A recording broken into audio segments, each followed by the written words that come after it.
izo bari yanyumwe baziyowe barukwijwe cero cha Paulo rukwera hishomero rya St.Pauls Mutolere SS Boys aho ba OBs babanze barambure byombeko byabeje barukoraramu konka bakashanga byona byine myataka. Honorable Trace Buchana indi owabiro minister w'ebyo buhinji yahamyebi obwari kugira ngo ishomerere ryo mu mbera mbi munonga ngo nibetenga government okurgaye kahunduze byombekebi omwanya go kugira ngo bimusiye bindi. And for future over time, it has deteriorated. And it would be appreciated if the government can put a bit of money into it in order to rehabilitate it and get it back to its original form. Nagira ngo ishomerere rakashomerwamo abantu b'amanu ngo mbwenu bashemirire kurgayo bakakatanisa n'abazire okureba ngo ishomerere bargarza ha mutindo ogurya birero myaka ya kare. You can see all these retired bank managers and agriculturists and others, all the students of the school. So the school has produced a lot of important Ugandans.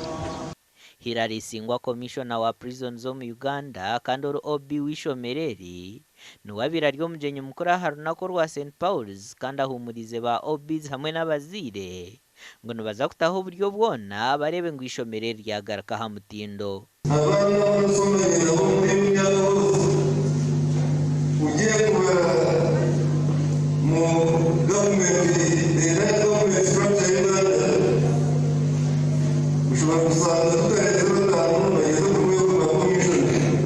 Abaragana isoko ijo kutereza hero mu bantu abashomira hishomereri okureba ngo baruhunduza.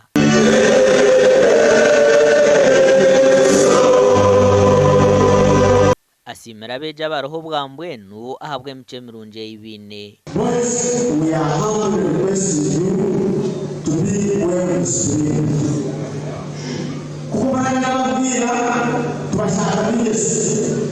Hygiene be hisore head teacher wishomereri najara ngo nibetenga sente z'uru kurengo miliyoni 8 okundiza ishomero ryona konko bwa hati nibetenga miliyoni 150 okureba yaba bahunduza itekero. All the boys and well-wishers of the school, parents and other stakeholders help us contribute resources, contribute funds such that we can get much more money to bring back our school to its glory. Omwaka gw'2014 ba old boys bakarundana sente z'uru kwika miliyoni 500 zo kuhunduza byombekono byo bimwe bito bagwerirwa kagobwa nyuma yo kushanga ngo utaruho cyakozwe kandi sente tuzuruho ekitumere binje bayanga kwijaha mukorogu gasha kwa keta tuzarirwe.